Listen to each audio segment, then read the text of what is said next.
José Luis, creo que ya estás aquí. Vamos a ver si tenemos suerte y puedes unirte sin mayores contratiempos, aunque sería realmente una novedad.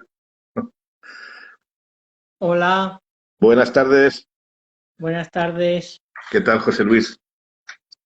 Bien, ¿se me ve? Sí, ¿no? Se te ve perfectamente. Voy a colocar bien el soporte y ya está.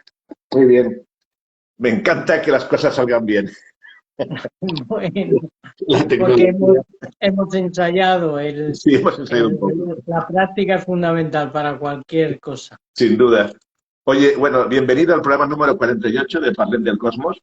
Es un programa que empezamos en enero de este año, que ya se acaba, y que prácticamente hemos ido haciendo cada sábado prácticamente sin ningún tipo de vacío, excepto un par de ocasiones. Y a medida que se acaba el año, pues es momento de recopilar. Yo creo que es una, una entrevista la de hoy, particularmente para mí agradable. Pero para que sepas por qué es agradable, te voy a contar una pequeña historia antes de empezar.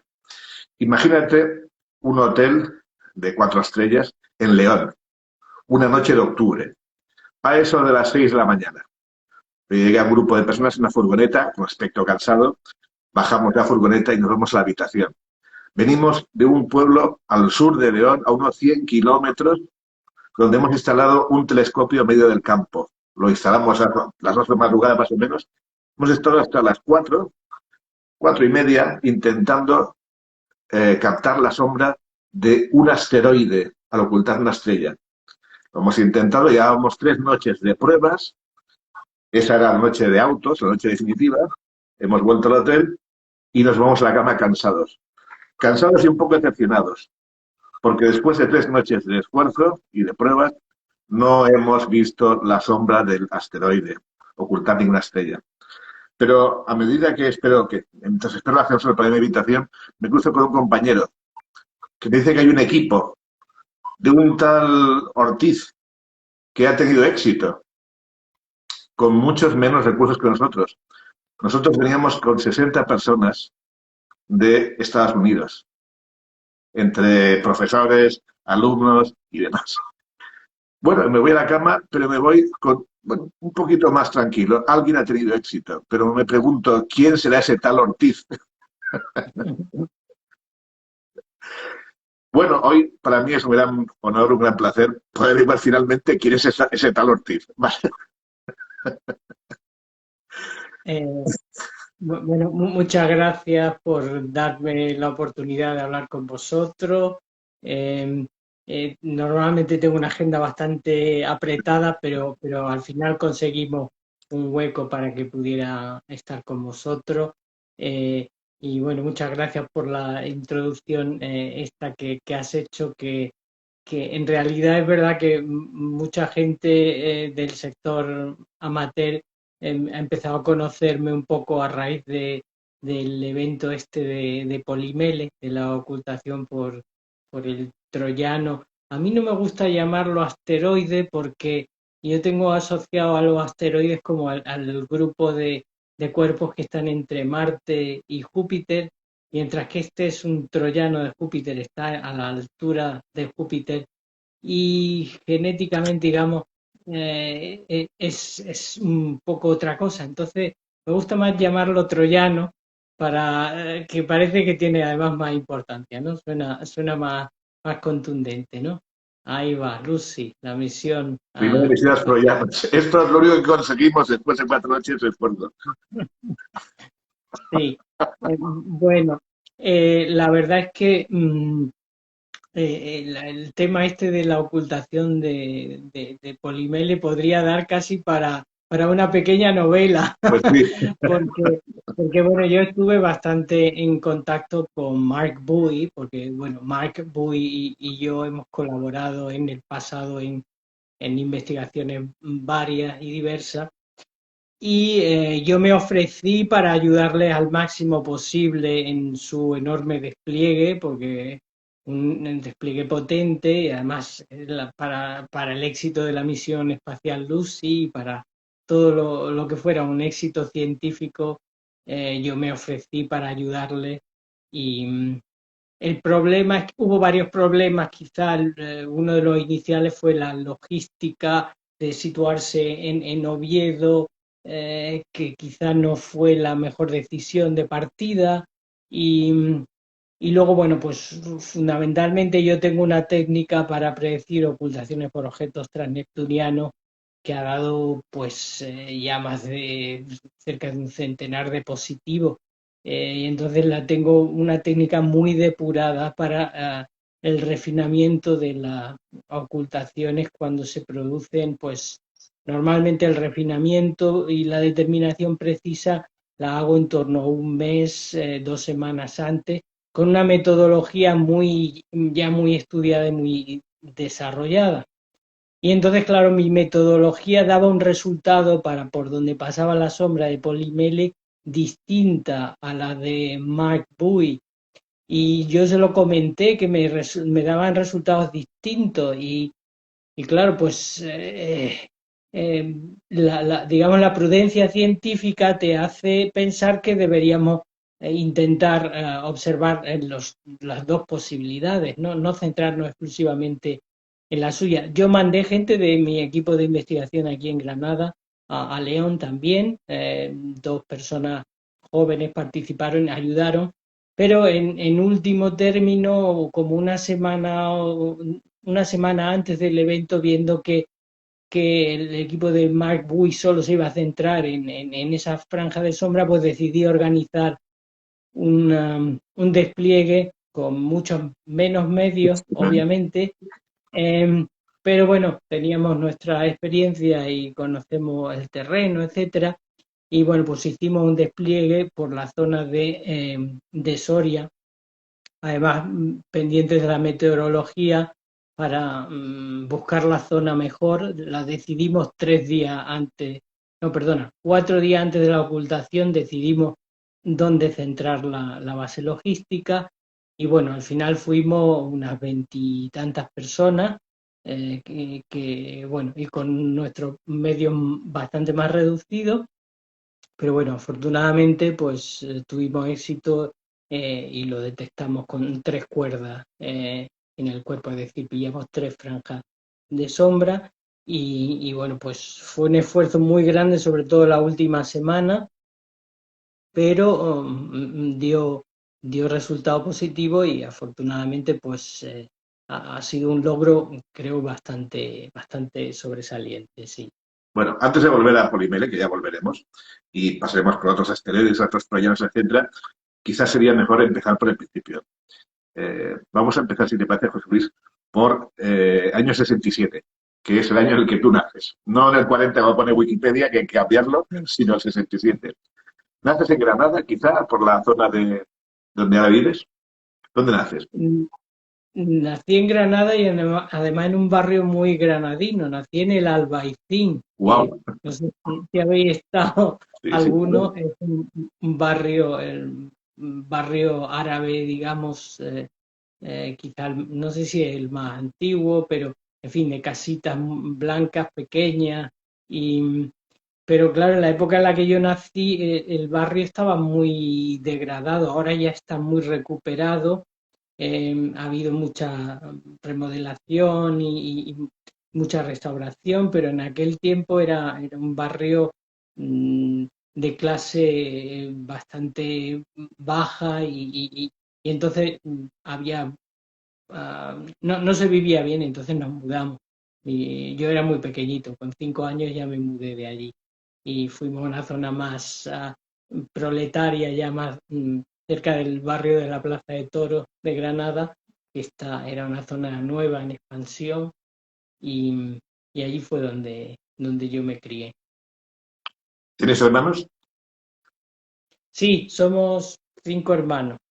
Muy bien. ¿Alguno de ellos se ha dedicado a la física, a la astronomía, a la ciencia? No, no, no, yo soy el único que se ha decantado por la ciencia. ¿Y cómo es eso entonces? Pues porque de pequeño me fascinaba la ciencia.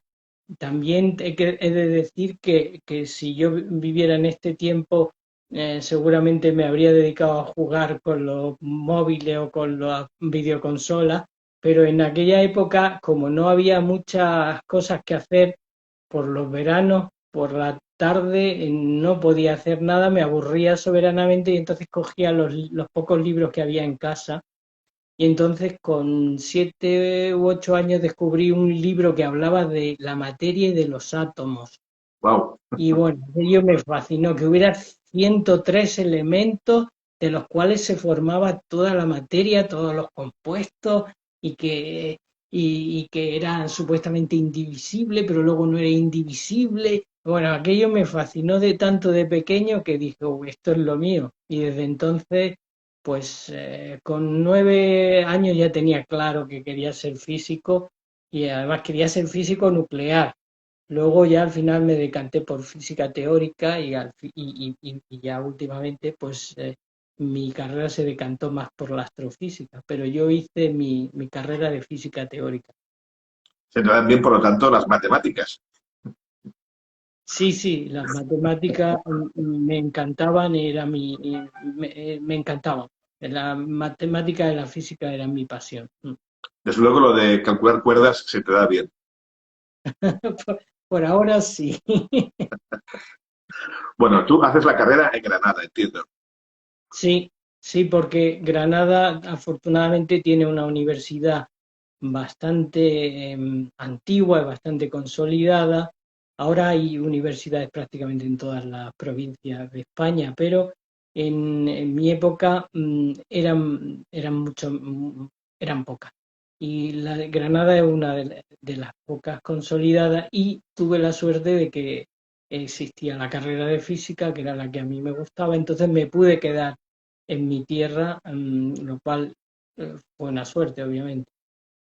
Y cuando terminaste la carrera, ya con el título de licenciado en física, en ciencias físicas, ¿qué hiciste? ¿Tuviste alguna tentación de irte al mundo empresarial o sabías que querías continuar la investigación?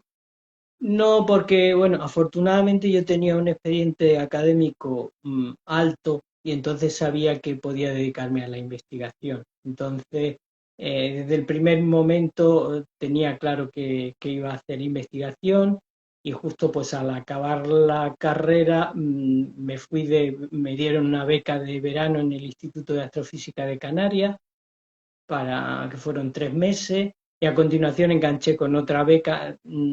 Entonces se llamaban becas, hoy día lo llamarían contrato, porque realmente no eran una beca, lo que se puede entender por un becario hoy día, ¿no? Eran contratos dignos. Hoy día son más dignos, pero en fin, y desde entonces pues enganché contrato ya para hacer la tesis doctoral en el Instituto de Astrofísica de Andalucía, y luego posteriormente pues cuando hice la tesis ya después me fui a Estados Unidos, que estuve trabajando en el Jet Propulsion Laboratory de la NASA, y luego ya regresé otra vez a los 2 años regresé a España otra vez, y ya me quedé conseguí una plaza fija finalmente en Granada, y ya me quedé aquí. He visto que ha salido ahí un chorro de corazones cuando hablas, aún está saliendo ahora. Me imagino que a alguien que te ha escuchado le ha gustado particularmente que te fueras a Estados Unidos y que después regresaras a España, porque me imagino que las tentaciones fueron muchas. Sí, tiene uno la tentación fuerte de quedarse allí, porque sobre todo una vez que te adaptas y ves las facilidades para muchas cosas, pero en cierto modo el vínculo sentimental con tu país, también el esfuerzo que ha hecho tu país para formarte un poco, eh, pues se puede devolver. Y también hay que decir que la astrofísica en España, pues gracias a los dos observatorios potentes que teníamos históricamente en España, a raíz de colaboración internacional en Canarias y en Calar Alto, pues digamos estaba bien, ya digo, porque teníamos una tradición de bastante colaboración internacional. Entonces el panorama en la astrofísica pues era relativamente bueno, Si a lo mejor mi rama de investigación hubiera sido en otro sector, quizá me habría tentado demasiado el quedarme en Estados Unidos, pero al final mm, el vínculo sentimental, las ganas de poder seguir haciendo cosas en España, y eso me hicieron volver. Y que los bares en San Francisco no suelen poner tapas cuando sirve la cervecita, como en Granada. Sí, es verdad. El estilo de vida americano para trabajar es fabuloso, para divertirte no tanto. Y es verdad que la calidad de vida que tenemos en España, en casi cualquier ciudad, pues es muy superior, ¿no? Porque sabemos vivir y disfrutar un poco de la vida al margen de solo el trabajo y ciertas cosas. Y es verdad. Tú cuando regresas a España y cuando te incorporas al Instituto Astrofísico de Andalucía, entiendo que te incorporas a un instituto de reciente creación. ¿De cuándo data el instituto? Bueno, el instituto no es de tan reciente creación, se inauguró, me parece que fue en el 70 y ahora se me ha olvidado exactamente. Hace poco celebramos los 40 años, o sea, tiene más de 40 años tiene seguro, o sea que y cerca ya de los 50. No era de tan pronta creación porque surgió casi a la vez que el Instituto de Astrofísica de Canarias. Lo que pasa es que nosotros pertenecemos al Consejo Superior de Investigaciones Científicas, mientras que el Instituto de Astrofísica de Canarias se creó mezclando a varias instituciones. Estaba también el Consejo Superior de Investigaciones Científicas, pero no exclusivamente. Sin embargo, en el de Granada dependemos al 100% del Consejo Superior de Investigaciones Científicas. ¿Y cómo se maneja eso? ¿Lo llevas bien?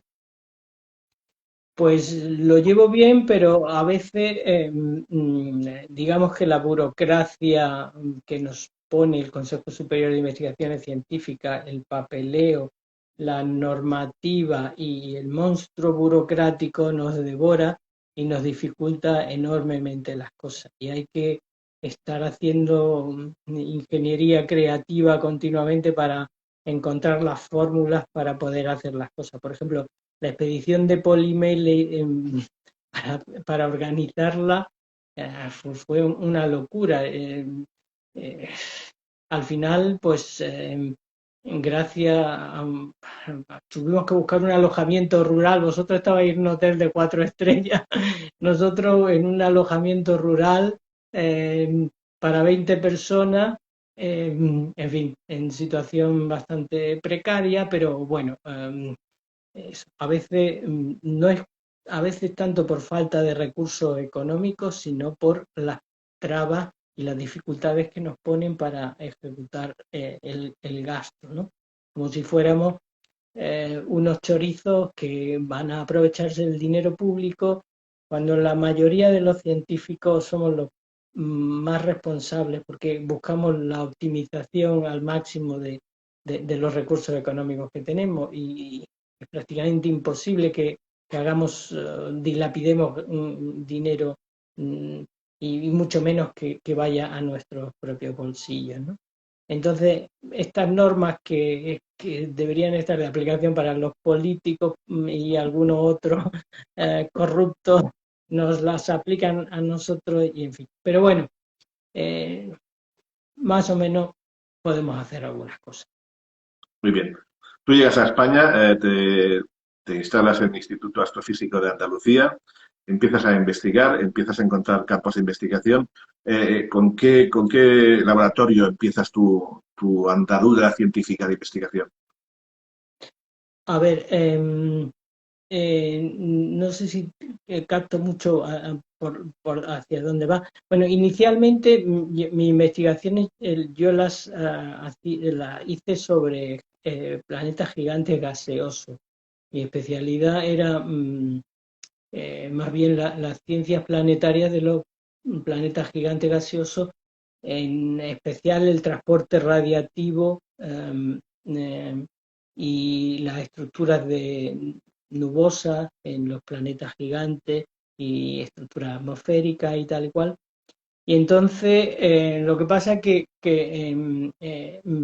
durante, justo cuando terminé la tesis, se produjo la colisión del cometa Shoemaker-Levy 9 contra Júpiter, em, que precisamente mi equipo en Calar Alto fue el primero en el mundo en detectarlo, cosa que muchas veces tampoco se sabe, con una cámara infrarroja, y fue así porque precisamente como yo, conocedor de la atmósfera de Júpiter, de sus características espectroscópicas, pues busqué el intervalo espectral donde había el máximo contraste entre la atmósfera y, digamos, la bola de fuego que se pudiera generar, ¿no?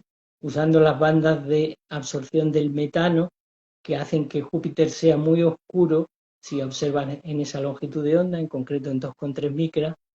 Y entonces pues pensé que así podría haber las capas más altas donde se produjera la bola de fuego y el material que se liberara, ¿no? Y efectivamente así fue, ¿no? Y, y por eso pues fuimos los primeros en detectarlo y lo comunicamos en tiempo real por internet, a través de un internet que en aquella época estaba, digamos, naciendo, ¿no? Y usamos por primera vez una red de envíos de correo electrónico que se llamaba SL9 Explorer. En fin, digo esto porque a raíz de eso empecé a hacer investigaciones más también de cometarias y la relación entre cometas, planetas y tal.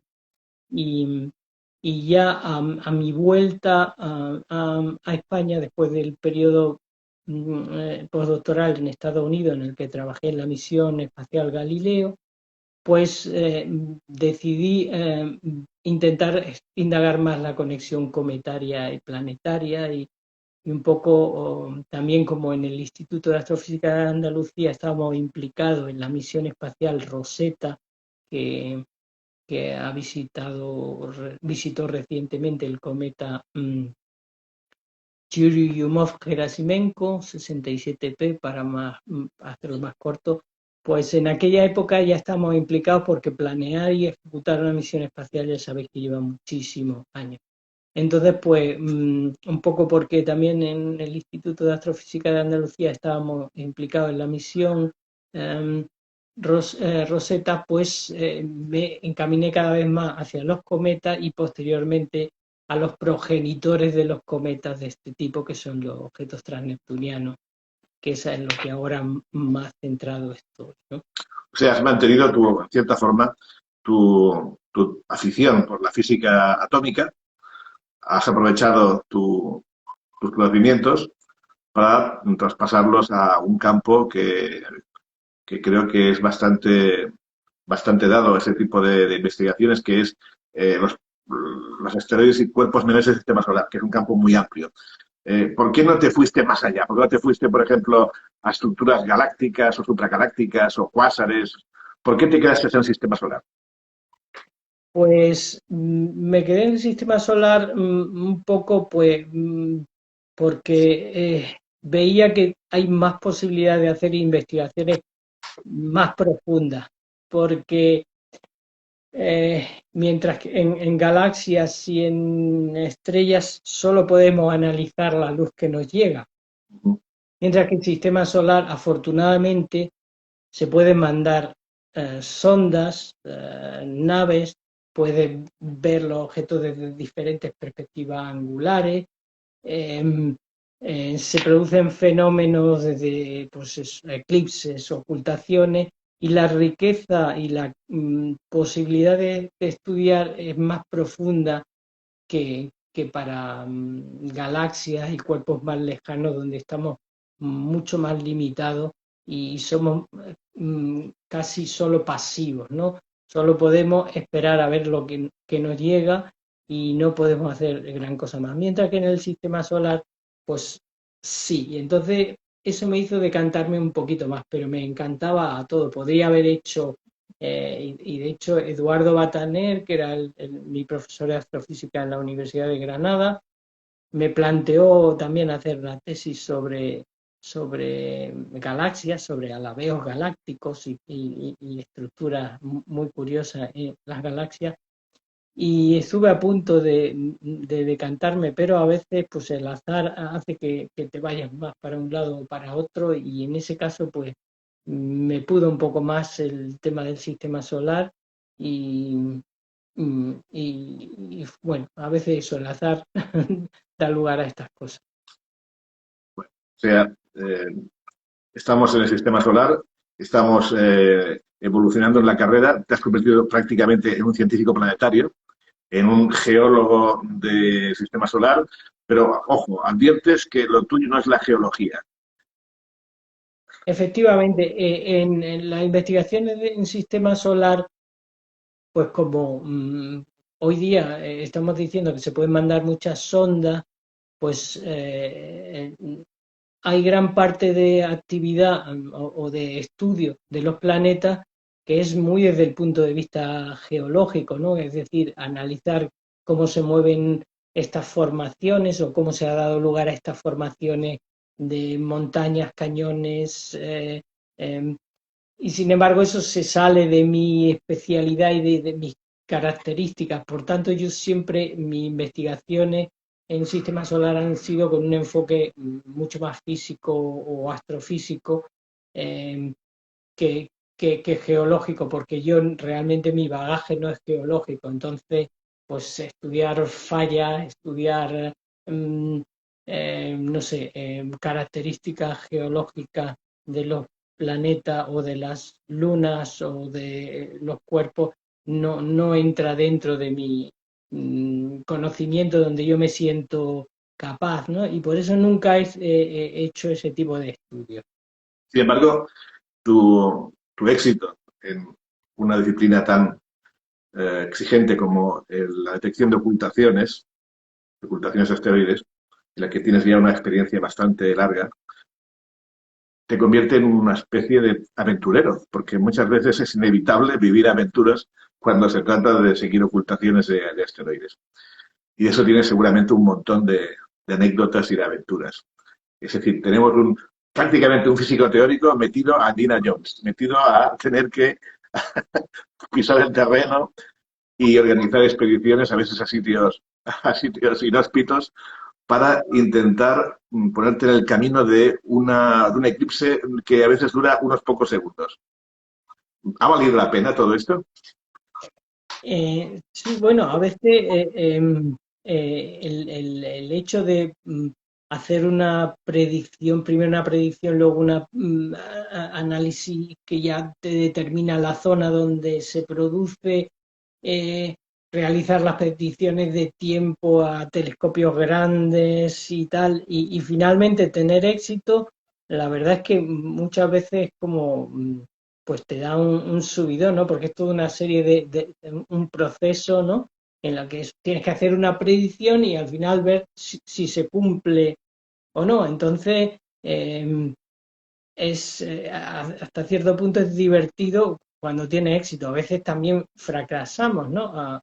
El fracaso también te ayuda a mejorar y a ver qué ha pasado, ¿no? Y dónde está el problema.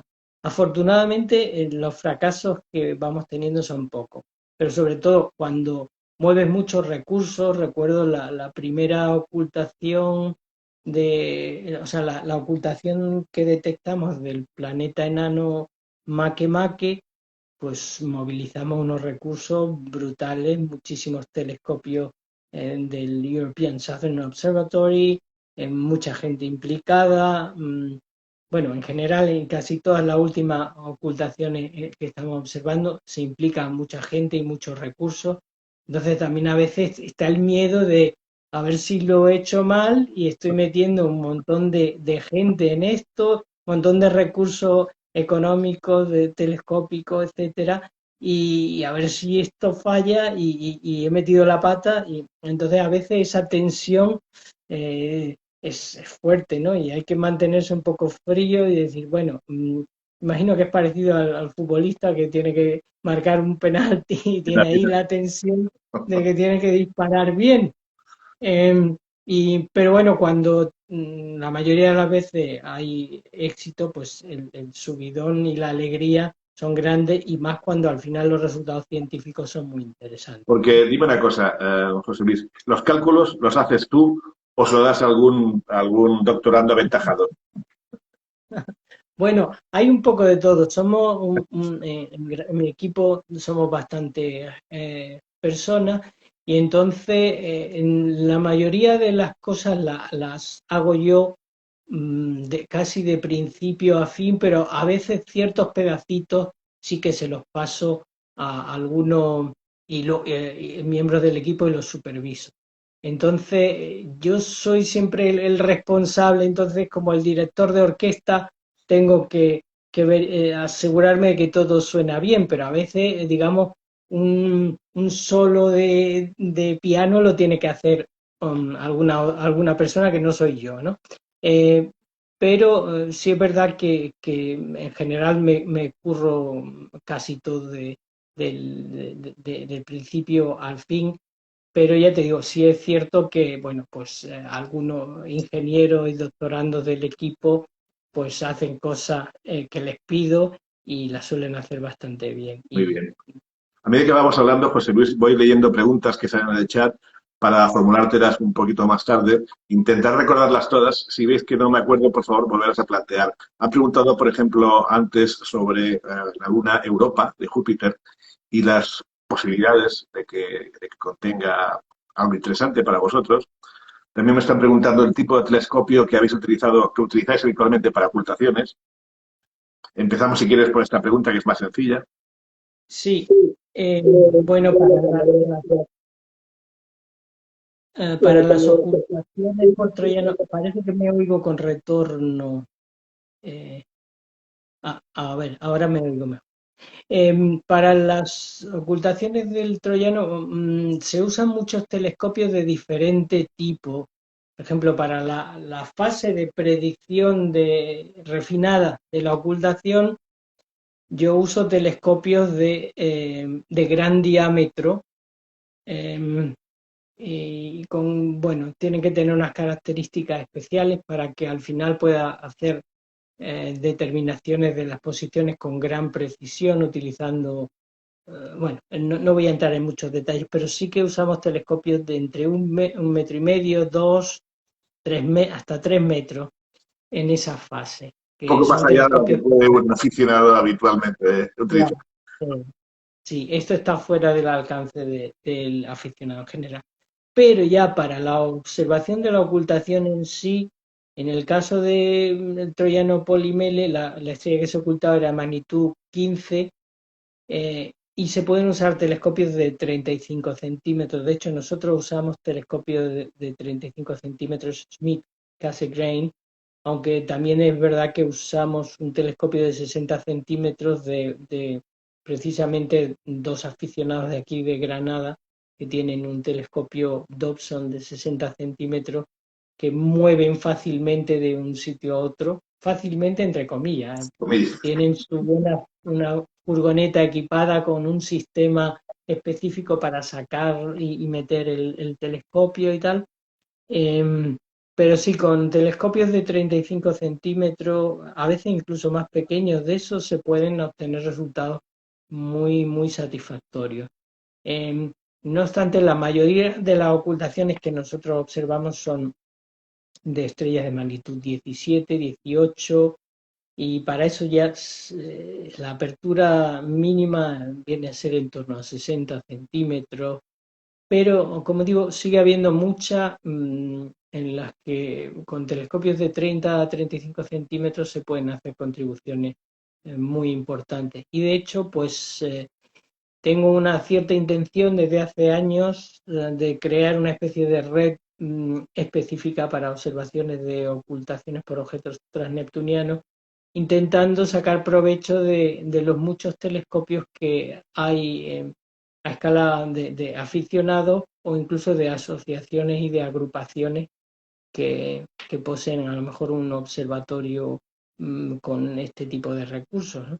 Y realmente creo que hay muchos de estos telescopios en España y estoy intentando hacer una especie de censo para ver si podemos contar un buen número de ellos, porque eso, teniendo una red de 30 o 40 nos permitiría abordar bastantes ocultaciones de una manera sistemática, no solo centrarnos en aquellas producidas por los objetos transneptunianos más grandes, que es lo que estoy haciendo ahora, entre otras cosas porque la franja de sombra es suficientemente grande como para que sin necesidad de muchísimos telescopios se puedan detectar por lo menos 3 o 4 o 5 cuerdas, ¿no? Entonces, pues sí, la respuesta es que con telescopios de 30 centímetros en adelante, en mi campo se pueden hacer cosas interesantes, pero en conjunto, es decir, hay que tener bastantes telescopios, porque desde una única ubicación la probabilidad de tener más de 3 o 4 o 5 ocultaciones interesantes al año es baja, ¿no? Interesantes me refiero para mí las más interesantes son por objetos transneptunianos, porque ocultaciones por asteroides en general hay muchas, hay miles de 300.000, 400.000 asteroides conocidos, mientras que objetos transneptunianos solo hay unos 2.500, 3.000, dependiendo de si mete a objetos en unas categorías o no. Y además traen información un poco más importante sobre el origen y la formación del sistema solar, porque son objetos, digamos, menos perturbados, menos modificados que los asteroides. Entonces, mi campo es ese porque creo que se pueden aportar muchos más resultados que hacer observaciones un poco a lo loco de asteroides en general, que bueno, que también tiene su interés y su función, pero digamos lo que nosotros llamamos retorno científico es mucho más reducido, ¿no? Muy bien. La verdad es que, hablando de ocultaciones, eh, uno se pregunta qué interés puede tener ver parpadear una estrella durante unos pocos segundos, pero el hecho es que cada vez hay más interés. Yo recuerdo que hace unos años mis compañeros aficionados me decían que hacer ocultaciones era un poco cabalístico porque había muy pocas probabilidades de acertar. Si conseguías ver uno en tu vida en ocultación, eras una persona afortunada. Sé que desde hace unos años tenéis un poderoso aliado en el cielo, un telescopio, el Gaia, que os ha permitido multiplicar por 10 a lo mejor la precisión de las observaciones, reducir el número de gente que ha de intervenir y, sobre todo, reducir la incertidumbre a la hora de movilizar recursos. Sí, sí, desde que está Gaia se simplifican mucho las cosas. No obstante, con la metodología que yo uso no es estrictamente necesario. Me puedo apañar y de hecho, por ejemplo, la ocultación por Makemake, que fue un gran resultado que publicamos en Nature, y la de Eris anteriormente, no existía Gaia ni remotamente. Entonces, utilizábamos una técnica que es un poco más liosa, pero sí que se puede hacer. Ahora bien, para detectar miles y miles de ocultaciones por asteroides en general, sí es verdad que Gaia ha ayudado. Mm, para el tipo de ocultaciones por objetos transneptunianos no es tan vital, por lo menos con la metodología que nosotros hacemos, y teniendo en cuenta que tampoco, bueno, que observamos como mucho unas 30 o 40 o 50 al año, ¿no? No intentamos observar más, ¿no? Y cada una de esas Si ocultaciones, quisiéramos observar más, dime, perdona. no, disculpa, y cada una de esas ocultaciones, José Luis, implica montar una expedición. No, porque normalmente lo que nosotros intentamos hacer es observar solo ocultaciones que van a pasar por una franja de la Tierra donde va a haber telescopios que sabemos que existen, de observatorios astronómicos, etcétera, suficiente como para no tener que hacer un despliegue. Y eso funciona bien con objetos transneptunianos porque la franja de sombra suele ser grande y puede pasar por diferentes países, por muchos países, y además intentamos centrarnos en aquellas que pasan por bastantes países con meteorología buena, etcétera, y ni siquiera intentamos eh, otras más complicadas. Pero, por ejemplo, en el caso de Polimele, un objeto pequeño mm, eh, pues va a producir una franja pequeña, e inevitablemente es necesario hacer un despliegue para llevar el telescopio a la franja de sombra. Prácticamente es inevitable. Los objetos mucho más grandes, con 500 kilómetros, realmente no suele ser necesario desplegar y llevar telescopios a una zona concreta, porque suele haber telescopios conocidos dentro de la franja, ¿no? Pero como decimos, Polimele y algunos cuerpos más pequeños, Polimele eh, eh, no es de lo más pequeño que se puede estudiar. De hecho, hay ahora bastante interés en algunos neos como Phaethon e incluso um, algún otro neo importante para el que hay planeado alguna misión espacial. Pues bueno, en concreto en Phaethon se ha detectado una ocultación, al menos que yo sepa, una o varias positivas, y estamos hablando de objetos de apenas 1 kilómetro de diámetro. Entonces, obviamente tienes que hacer un despliegue muy preciso en una zona muy concreta y tienes que llevar telescopios porque es prácticamente imposible que por casualidad la sombra vaya a caer encima de un observatorio donde alguien tiene telescopio. En el caso del equipo de Mark Buye, que actuó como tu competidor en la ocultación de Polimele, se emplearon 42 telescopios de tipo Dobson, de 17 pulgadas.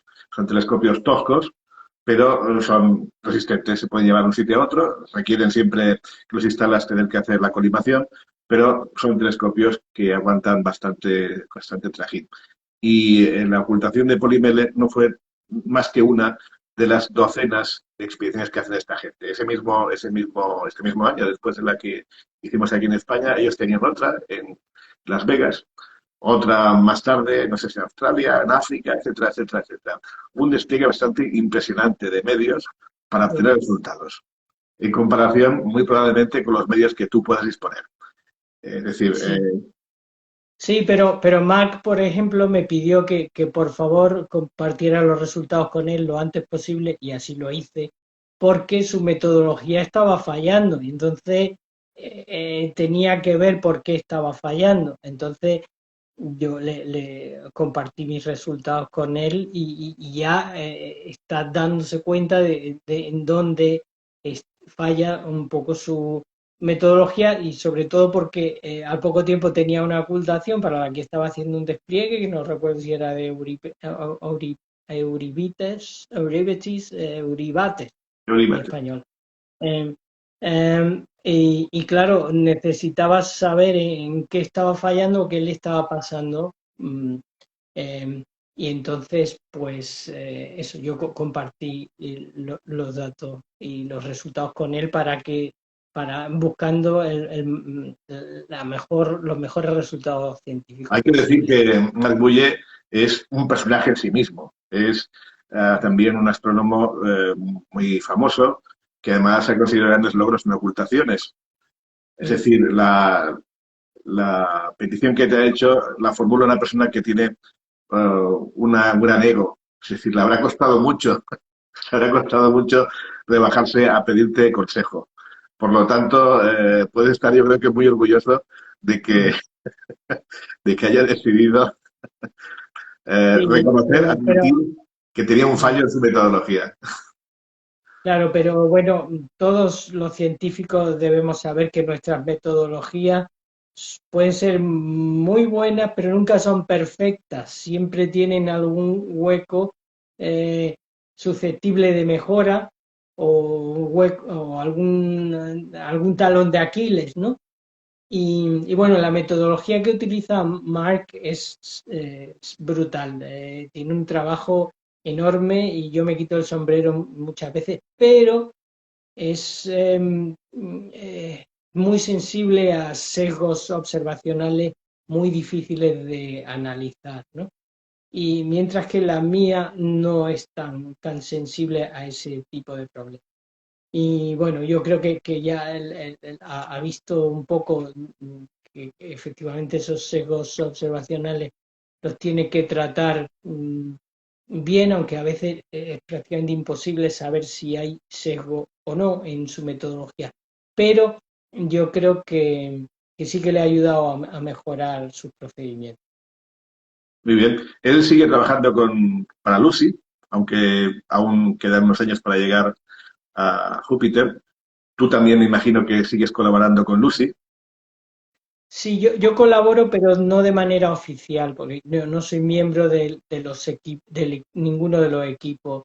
Las misiones espaciales tienen equipos que se configuran, equipos humanos que se configuran y consorcios con unas reglas muy rígidas.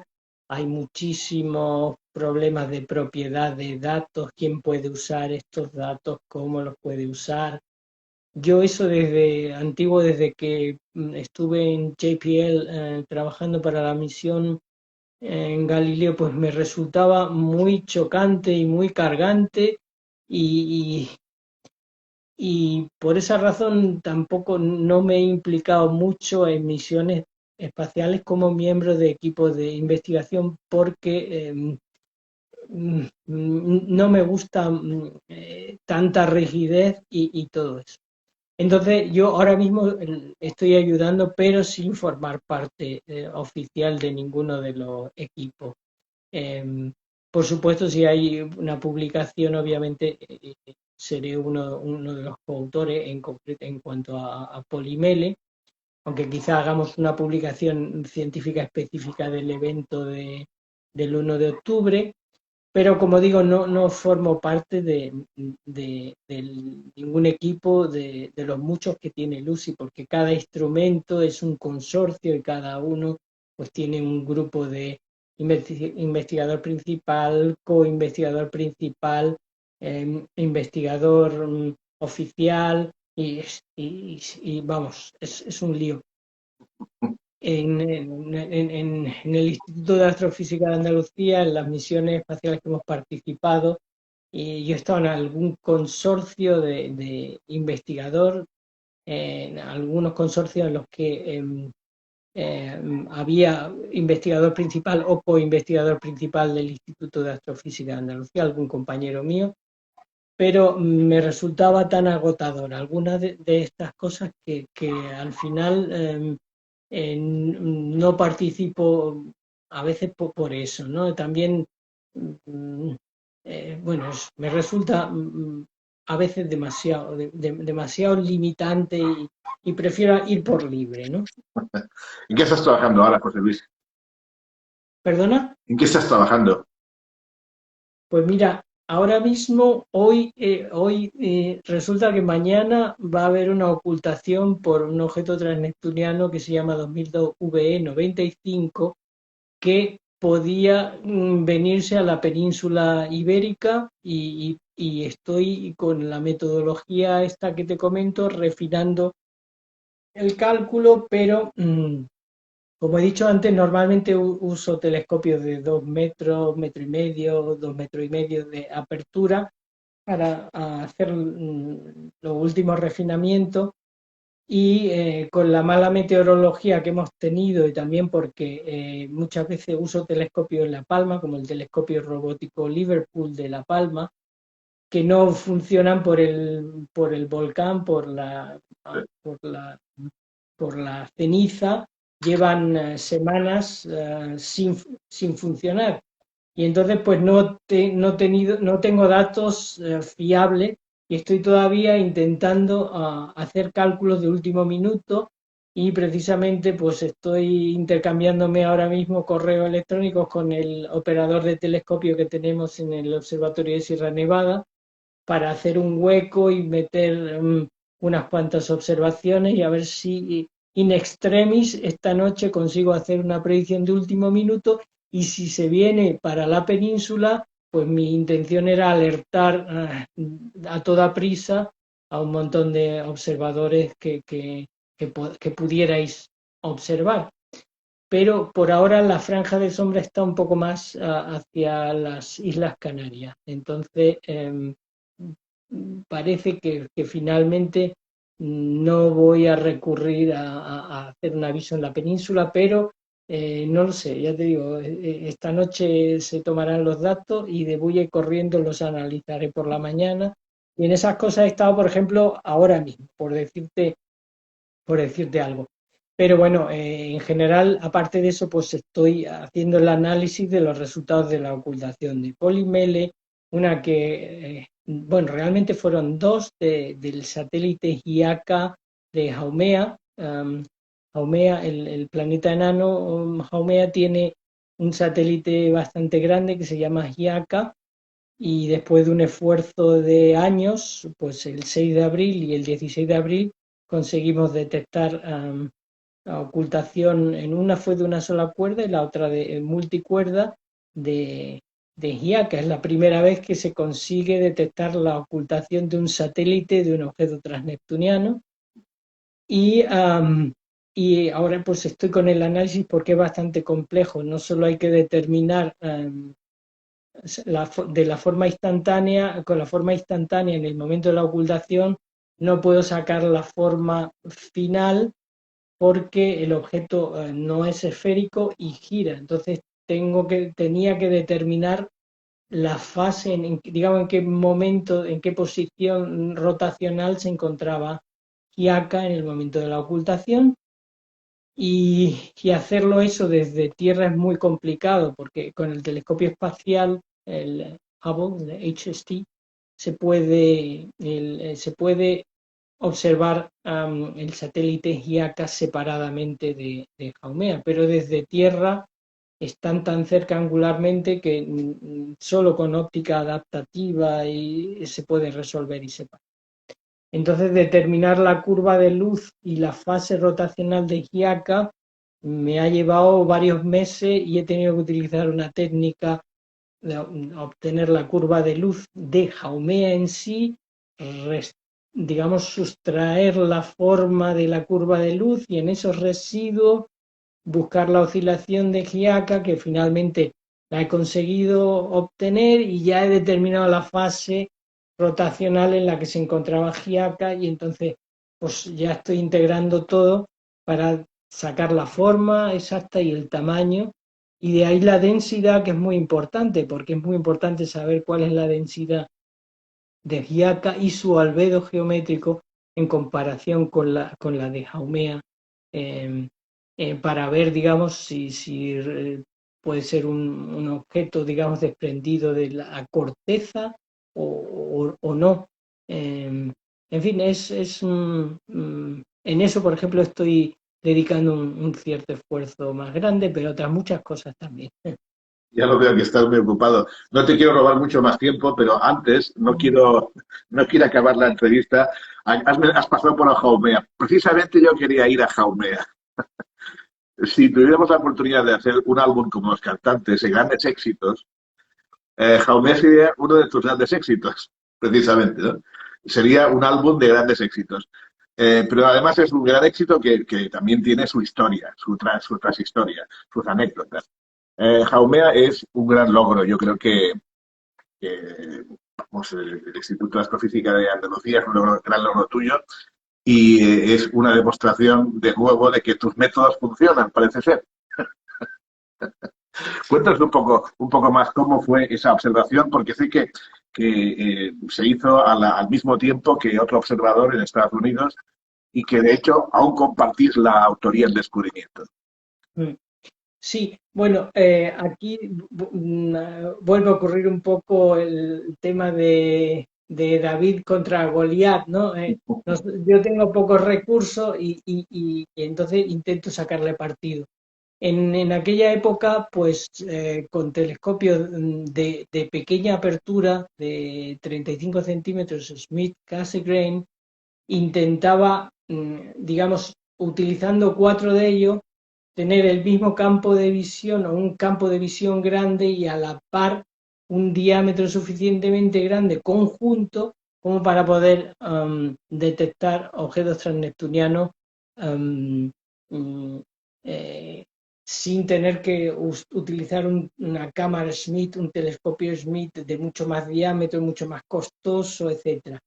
Entonces, con esa técnica, el problema es que no podía detectar objetos muy, muy, muy débiles, pero sí otros relativamente grandes, tipo Plutón o incluso bastante más pequeños, ¿no?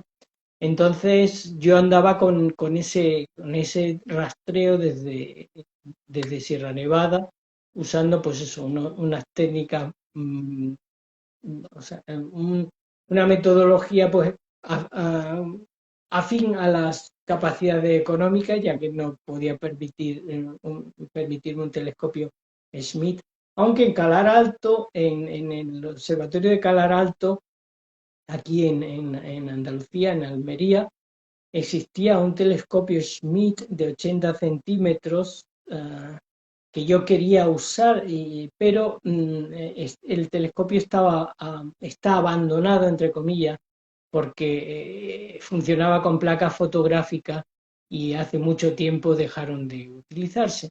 Pero a mí se me había ocurrido una fórmula una vía para poner cerca del plano focal, un sistema para poner una cámara, pero no me dejaron usarlo. En aquella época todavía no teníamos, Calar Alto era 100% alemán, o mejor dicho, 80 y 20%, pero el 20% nuestro era solo para uso de tiempo, no para, no teníamos capacidad decisiva, ¿no? Entonces no pude instalar un instrumento ahí. Bueno, estoy alargando muchísimo el tema. La cuestión es bueno, que desde el Observatorio de Sierra Nevada estábamos haciendo un survey porque yo pensaba que había objetos del tamaño de Plutón o similar sin descubrir, por toda una serie de argumentos físicos, de distribuciones de, de tamaños y, en fin, por toda una serie de argumentos estaba convencido. Entonces inicié mi propio rastreo, pero claro, lo que pasó es que el descubrimiento es un poco agridulce, porque sí, lo descubrimos nosotros, pero resulta que ya lo habían visto antes, y de hecho lo habían visto antes de que nosotros lo comunicáramos, pero no lo habían reportado al Minor Planet Center. Entonces, esa es una mala práctica, porque para objetos del sistema solar existe claramente la directriz de que hay que reportarlo, porque no son como estrellas del cielo que se quedan fijas y no se mueven, ¿no? Los cuerpos del sistema solar se mueven, entonces hay que reportarlos para que no se pierdan. Uh-huh. Sin embargo, pues este equipo no estaba haciendo estas cosas. Y claro, cuando nosotros lo reportamos, resulta que ellos ya lo habían visto o lo habían detectado. No obstante, nuestras imágenes fueron primeras, fueron de 2003, las suyas eran de 2005. Pero es cierto que ellos, analizando las imágenes, lo habían encontrado antes. Y bueno, pues hasta cierto punto pues es lógico que el descubrimiento sea compartido, ¿no? Porque, bueno, lo habían visto, no lo habían reportado, y bueno, pues ya está. Eh, la ciencia es un poco complicada muchas veces, ¿no? El hecho es que Haumea es un cuerpo que sigue dando sorpresas. Primero, por su existencia, es un planeta enano, pero es de los menos enanos de los enanos, aunque sigue siendo más pequeño que Plutón. Pero nos sorprende con cosas como anillos, como satélites. ¿Qué más cosas podemos esperar de Haumea y en general los transneptunianos? Pues mira, a ver, del análisis que estoy haciendo de la ocultación por Giaca, por el satélite de Haumea, me están saliendo cosas que a lo mejor nos hacen, nos dan otra nueva sorpresa más. Haumea es un cuerpo muy, muy curioso, pero creo que los objetos transneptunianos eh, encierran mucha información que todavía hoy no hemos desvelado porque no hemos tenido métodos suficientes para explorar su cercanía más próxima, ¿no? Entonces, eh, esto es una sensación personal, pero creo que muchos de ellos tienen satélites mucho más cercanos de lo que por ahora, y algunos incluso grandes, con respecto a lo que por ahora se está pudiendo observar, porque la mayoría de los satélites, por no decir prácticamente todos, se han detectado con el telescopio espacial o con técnicas de imagen. Y claro, el telescopio espacial puede ver cosas que están cerca, pero no muy, muy, muy cerca, porque la resolución angular del telescopio espacial es limitada y a esa distancia, los objetos que están a menos de 2.000 o 3.000 kilómetros de distancia del cuerpo principal, pues no se ven. Entonces creo que este tipo de satélites cercanos mm, falta esa pieza, y cuando se descubran, que creo que se van a descubrir, pues resulta que el momento angular, digamos, el momento angular específico va a ser bastante más alto del que se piensa, y creo que esto va a tener bastante implicaciones sobre los modelos de formación del sistema solar que se utilizan hoy día, y sobre la streaming instability, que es una de las mm, teorías más en boga para explicar cómo se forman los planetas y cómo se forma el sistema solar, ¿no? Por lo que me dices, puedo llegar a imaginarme que la cosa va a resultar más complicada de lo que se parecía, lo que parecía. Sí, sí, ese es mi punto de vista, que se va a enrevesar un poco más la situación. Bueno, aquí me pregunta una persona de la audiencia, Chesco, un buen amigo, nos pregunta si alguna cosa más que os puedas adelantar, alguna de esas sorpresas que quizá nos separe, no solamente los transneptunianos, y también las lunas de Júpiter o de Saturno.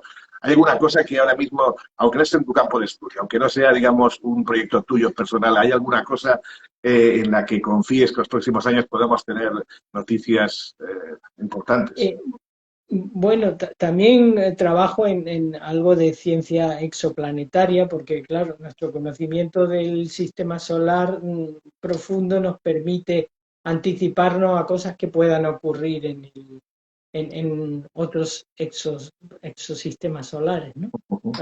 En sistemas exoplanetarios. Y en concreto hay una cosa que a mí un campo en el que estoy trabajando también con algunos investigadores del Instituto de Astrofísica de Andalucía, que es en la interacción magnética de los planetas con su estrella, eh, sobre todo en estrellas tipo M, que son las que albergan planetas tipo terrestre, son más fáciles de detectar planetas tipo terrestre en ellas. Y esa interacción magnética es muy parecida, un análogo a la interacción entre Io, en la interacción magnética entre Io y Júpiter. Y resulta que eso lleva aparejado una emisión en radio que se puede detectar en Júpiter, entra dentro de lo que se llama las decamétricas, pero en muchos de estos sistemas exoplanetarios cae en longitudes de onda más cortas y más fáciles de detectar sin los problemas de interferencia de nuestra ionosfera y atmósfera. Entonces, confío en que con esta técnica que hemos conseguido probar, aunque, bueno, no está completamente detectado con 100% de certeza en el sistema de Próxima Centauri, creemos que puede utilizarse, si funciona bien, para detectar planetas tipo terrestre de una manera más sistemática y cercano. Eh, y sería una técnica completamente nueva a la de velocidades radiales y tránsito, que son el santo grial en la detección de exoplanetas tipo terrestre, ¿no? Entonces, este es un campo que me gusta y le veo particular futuro. eh, y estamos trabajando un poco en ello. Me ha dicho que te comentara algo pues, así novedoso pues te lo comento, aparte de lo que te he dicho de los satélites internos y en fin.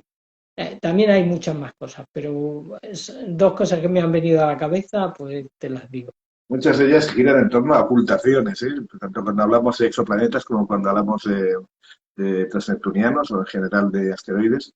Para la gente que nos está escuchando y quiera saber más o colaborar, decirles que hay páginas web que ofrecen predicciones de ocultaciones asequibles a telescopios de lo que has dicho, 30 centímetros, 35 centímetros. También para cálculo o medición de curvas de luz de exoplanetas. O sea, tenemos toda una serie de recursos para que nosotros, los aficionados, podamos hacer una pequeñísima aportación en este campo tan apasionante como es el de las ocultaciones. Y tú también estás haciendo una labor de difusión de este campo. Estás también enviando los boletines, estás enviando informaciones con tus cálculos, a los que cariñosamente les llamamos cuerdas, ¿no? Con tus cálculos, que si alguien que tenga interés quiere saber más, pues que se ponga en contacto conmigo y, bueno, miraremos de enfocar ese posible interés. Advertido debe estar todo el mundo de que no es un campo fácil en el sentido de que requiere mucha paciencia, requiere muchas noches sin dormir desgraciadamente, el que muchas cosas pueden salir mal, pero que, bueno, está dando unos grandes resultados, sin duda ninguna. Antes de despedirme, preguntar por tu familia. Quiero saber si tu familia lleva bien eso de que una parte tan importante como tú estés con la cabeza en Júpiter o incluso más allá. Bueno, a ver, yo resulta que no tengo hijos, entonces em, facilita un poco la tarea de que mi mente y mis actividades estén en otro sitio. Pero bueno, em, em, em, somos mi mujer y yo, y entonces mi mujer comprende un poco mis extravagancias y bueno, lo llevamos bien, pero es verdad que en una familia normal habría sido un poco más complicado. Em, yo la verdad es que me hubiera gustado tener una familia más numerosa, pero no pudo ser. Yo mm, eh, enviudé porque mi mujer, mi primera mujer, falleció de cáncer, cáncer de mama, y entonces no pudimos tener hijos. Y ya en mi segunda, cuando me casé por segunda vez, ya éramos demasiado mayores para tener hijos. Entonces, bueno, la vida me llevó por ahí. A lo mejor si hubiera tenido familia, no podría haber dedicado tanto tiempo a las cosas que hago, y a lo mejor pues eso habría significado que habría habría hecho menos descubrimientos científicos.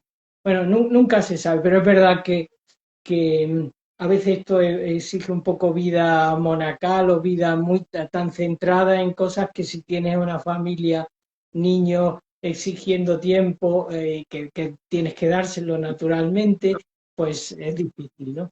Y en mi caso, pues las circunstancias han llevado a que lo haya podido hacer. O sea, que cuando tu mujer te nota ausente en la cena, con la mirada perdida en alguna cosa, ya sabe ella que simplemente tiene que dejarte tranquilo un ratito.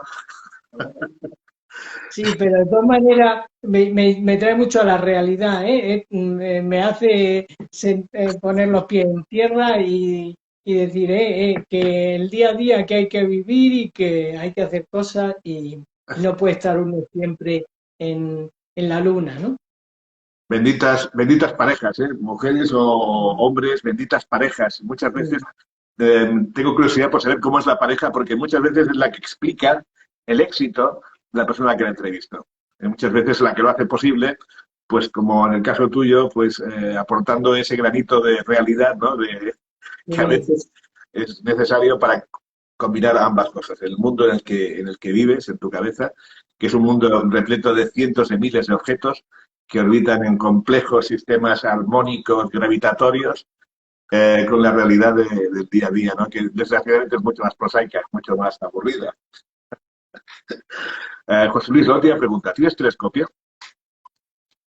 pues sí, ahora tengo uno muy pequeñito, básicamente para que miren mis sobrinos a través de él. Pero siempre he tenido un telescopio mm, pequeño, un telescopio relativamente pequeño, ¿no? De, mm, de 12 centímetros, que lo llevaba a todos lados y lo usaba mucho. Eh, ya no, lo regalé a una persona con mucho afecto, ¿no? Pero que sí que he tenido mi propio telescopio. De hecho, me fabriqué un telescopio con 14 años, me fabriqué mi propio telescopio utilizando unas instrucciones y una óptica que hacía ah, Costas Gual por ahí en... Sale continuamente. Mira, en 48 entrevistas me habrá salido como unas 35 veces. Pues sí, con 14 años decidí fabricarme mi propio telescopio, le escribí a Costas y me mandó un espejo de 15 centímetros que todavía conservo, el espejo en sí. Me lo hice en fin, con tubo de PVC, madera, pero bueno, incluso un tornero me fabricó las partes más complicadas y hasta lo tenía motorizado y todo, Wow. con 14 años, con un motor de lavadora, con un variador de programador de lavadora, en fin, sí, sí, sí. Madre de Dios. Hasta, hasta esas cosas he llegado a hacer, sí. Un buen compañero nuestro, Jordi Lopesino, se dedicó hace unos años a hacer una página web dedicada a Josep Costas, eh, escaneando todos los documentos que encontró en su casa y que su viuda tuvo a bien dejarle escanear, y confeccionó un mapa de todos los espejos Costa que están por España. Confeccionó un inventario. No sé si estaba el tuyo, pero se había un mapa bastante completo de espejos de Costas. Y pienso qué orgulloso estaría de haber, por ejemplo, escuchado esta conversación contigo ahora, de saber que Sí, él estuvo al inicio de tantas carreras como la tuya. Qué orgulloso sí, estaría. sí. Sí, sí, y yo creo que es para agradecer. Por eso lo he dicho, ¿no? Porque creo que hay que mostrarle gratitud a este tipo de personas que han hecho mucho por la astronomía y por las aficiones. También José Luis Comellas también llegó a mi mano la guía del firmamento con 13 o 14 años también y son cosas que te conducen, ¿no? O te ayudan a conducirte. Aunque ya te digo, yo desde los 9 años tenía mi vocación muy clara en la física. José Luis, llegar a este punto, a esta entrevista, me ha costado a mí y a ti también 24 correos electrónicos que los hemos ido intercambiando a lo largo de varios meses. Pero ha valido la pena. En mi opinión, ha sido una entrevista deliciosa. Lo he pasado muy bien hablando contigo y Me alegro. no quiero abusar más de ti. Sé que te espera el trabajo, mirar la previsión meteorológica, mirar los cálculos, etcétera, etcétera, etcétera. Seguiremos tu trabajo porque es apasionante. Recibo algunos correos tuyos, los paso al grupo, trabajo en coordinación con Carlos Snabel, por ejemplo, de Sabadell, también un buen amigo, y vamos a seguir muy atentamente tu trayectoria porque haces un trabajo fascinante. Y los años que vienen yo creo que vamos a tener bastantes sorpresas, algunas mencionado y seguramente alguna que es sorpresa incluso hasta para ti, probablemente. Así que un abrazo muy grande desde Barcelona, desde Cosmos Mataró. Gracias por estar con nosotros. Igualmente ha sido un placer me parece también muy bonita la iniciativa esta que tenéis de hablar con gente, estas charlas Parlem del Cosmos. Ujú. eh, en fin, os doy la enhorabuena. Muchas gracias. Un abrazo y felices fiestas y feliz 2022. Igualmente, Gracias. chao. Chao. Nos vemos.